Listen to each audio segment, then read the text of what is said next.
Combien d'enfants souhaitent devenir président lorsqu'ils grandissent? Probablement la plupart. En revanche, peu d'adultes aimeraient être président. Entre le travail constant au bureau et le danger permanent d'être la cible de plusieurs milliers de personnes dans le monde entier, ce n'est pas un descriptif que j'accepterais à la légère. Bien sûr, il y a certains avantages, mais en coulisses, c'est tout travail et aucun jeu. Vous n'avez pas besoin de chercher plus loin que le quotidien de Joe Biden pour voir que j'ai raison. Alors jetons un coup d'œil à une journée dans la vie du président américain. La Maison-Blanche, en tant que résidence permanente, n'est pas si mal. Elle est située dans un bon quartier, dispose d'une sécurité assez serrée et le code postal est plutôt génial, 2500. En fait, alors que la plupart des citoyens américains partagent un code postal avec au moins quelques centaines de personnes, le président a un code postal dédié entièrement à sa maison. Cela facilite grandement l'envoi de courrier, bien que tous les colis de Biden subissent un démontage assez conséquent avant d'arriver dans le bureau ovale. Ce n'est pas le meilleur endroit pour commander des magazines inappropriés ou un cadeau intime pour votre partenaire, pour le dire légèrement. Oui, l'intimité ne fait pas partie des avantages de vivre dans un monument au centre de Washington, D.C. Vous avez des invités fréquents qui ne sont pas toujours des gens que vous connaissez. C'est le point négatif. Le point négatif de vivre pratiquement dans un musée.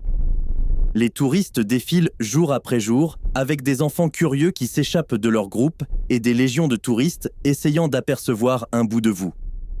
Certes, les touristes sont interdits d'entrer dans les quartiers résidentiels de ce gigantesque manoir, mais même sans eux, vous ne pouvez pas trouver la paix et la tranquillité.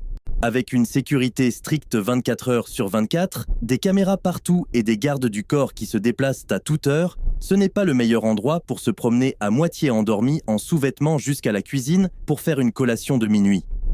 Bien que la vie privée ne soit certainement pas quelque chose que vous obtiendrez pendant votre mandat de 4 ans, ou si les gens décident 8 ans, vous vous sentirez certainement en sécurité.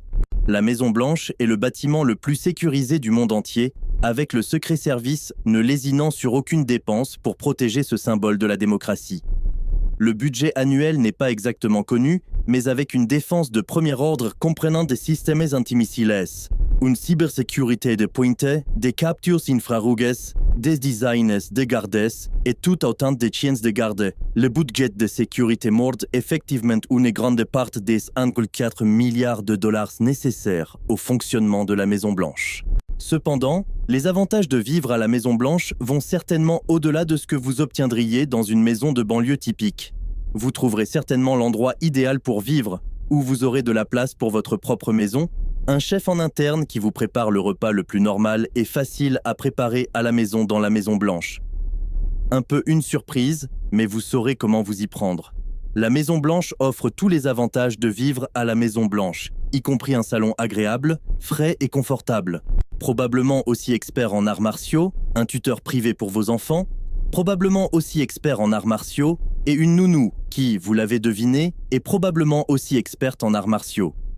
Dans l'ensemble, lorsque vous vivez à l'intérieur de la Maison-Blanche, il y a à peine un endroit où vous pouvez rester seul.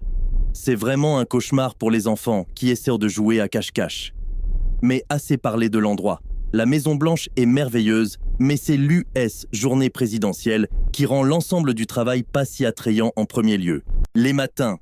Si vous n'avez pas vécu sur la lune forestière d'Andor au cours des 3 dernières années, essayant de vendre des bitcoins aux Ewoks, vous savez probablement que le président actuel est la momie de ce film avec Brendan Fraser.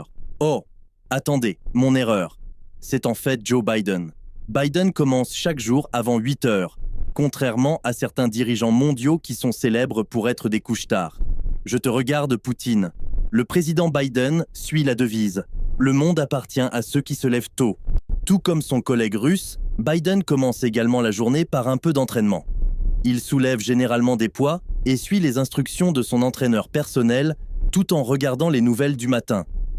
Je me demande s'il regarde Fox News pour stimuler sa testostérone toutes les matines. Son prédécesseur a certainement regardé Fox le matin, bien que je doutais que le président Trump ait jamais soulevé un poids qui n'était pas sous la forme d'une barre d'or. Une fois l'entraînement du matin terminé, c'est le moment de prendre une douche et de prendre un petit déjeuner. Garde-robe.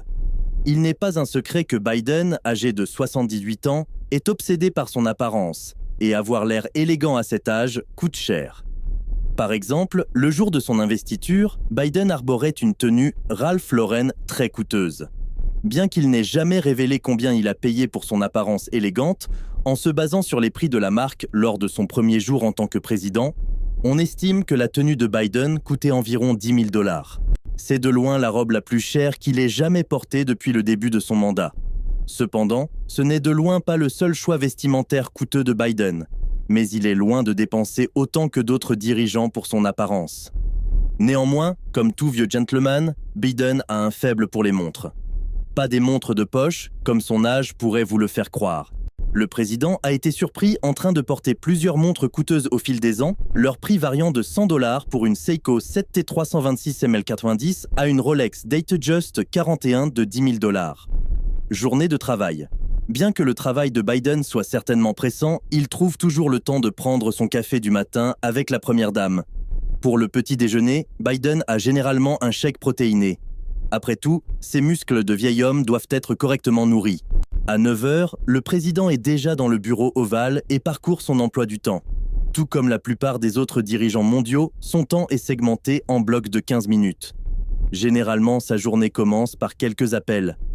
Le décalage horaire entre les États-Unis et l'Europe force Biden à entrer en contact avec les alliés de l'Amérique dès le matin, la plupart d'entre eux étant pratiquement en avance de 5 à 7 heures.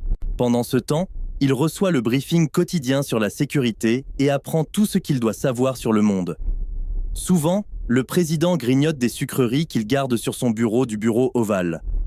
Biden est bien connu pour son amour des sucreries, et bien que sa silhouette ne le montre pas, il aime les bonbons qu'il grignote. S'il en donne à Kamala Harris, cependant, nous ne pouvons pas spéculer. Midi. Comme la plupart de ses tâches en matière d'affaires étrangères sont effectuées le matin, ses après-midi sont consacrés aux problèmes nationaux. Cependant, il trouve le temps de promener ses chiens dans les jardins de la Maison-Blanche. Les Biden ont 2 chiens, tous 2 de magnifiques bergers allemands. Contrairement aux chiens de Poutine, cependant, ils sont généralement tenus à l'écart de la presse, des réunions et d'autres envoyés internationaux. Biden déjeune généralement tard vers 13 h. Le personnel de la cuisine de la Maison-Blanche n'est pas trop ébloui par le menu du président, car son déjeuner se compose le plus souvent d'une soupe et de poulet grillé avec salade hachée. Biden n'attend pas grand-chose du personnel de cuisine. Cependant, il insiste pour qu'il y ait toujours un peu de glace Häagen-Dazs à la vanille et aux pépites de chocolat, des céréales, du pain tranché et du fromage, ainsi qu'au moins 6 œufs, des tomates et des pommes. Mais le plus souvent, le président adore son PB&J. Oui, le beurre de cacahuète et la confiture sont toujours présents dans la cuisine de la Maison-Blanche, et Biden est bien connu pour avoir un sandwich PB&J en milieu d'après-midi. Après le déjeuner, il a une série de réunions concernant les problèmes intérieurs. Habituellement, il parle à ses principaux conseillers au moins une fois par jour. Après cela, s'il doit se rendre à un événement ou à une réunion ailleurs, c'est généralement le moment de partir. Mais bien sûr, parfois, il doit être là un peu plus tôt. C'est là que son fidèle sandwich PB&J entre en jeu. Rien de plus doux que d'avoir votre collation préférée tout en étant transporté comme une oie dorée avec 50 voitures et plus de 500 personnes, s'assurant que vous êtes en vie. De plus, vous vous promenez dans l'une des voitures les plus luxueuses et sécurisées jamais produites, la Beast. La voiture a été commandée par le président Trump et aurait coûté environ 1,5 million de $. Soirée. S'il n'y a pas d'urgence, Biden arrive dans la partie résidentielle de la Maison-Blanche vers 19 h. Bien qu'il ne crie probablement pas « Chérie, je suis à la maison », il apprécie un peu de temps de qualité avec sa femme. Ils dînent ensemble et parlent de la journée au bureau. Leur dîner se compose généralement de pâtes à la sauce rouge, bien qu'il y ait certaines variations, bien sûr. La nuit se poursuit avec plus de réunions, car Biden a généralement au moins quelques appels et réunions en ligne avec ses conseillers. Je me demande s'il les fait en pyjama. Il passe également en revue les nouvelles du soir et lit quelques rapports, propositions et même du courrier de citoyens américains. Avant de lui envoyer une image inappropriée, cependant, souvenez-vous quand nous avons parlé de toute la sécurité. Oui, il ne recevra pas vos photos salaces. Sa journée se termine relativement tôt par un appel à son fils, Hunter. L'homme a notoirement eu des problèmes de dépendance, alors le président, comme un bon père, l'appelle chaque nuit. Ou il oublie qu'il l'a appelé la nuit précédente. Quoi qu'il en soit, c'est la dernière chose à l'ordre du jour du président. Après cela, ce qui se passe dans la chambre Lincoln reste dans la chambre Lincoln. Bien que la journée de Biden ne semble pas trop trépidante, il faut se rappeler qu'il a environ 350 millions de vies sur les épaules. Ce n'est pas une coïncidence si la plupart des présidents quittent le bureau ovale avec des cheveux gris, quelle que soit leur couleur avant le mandat.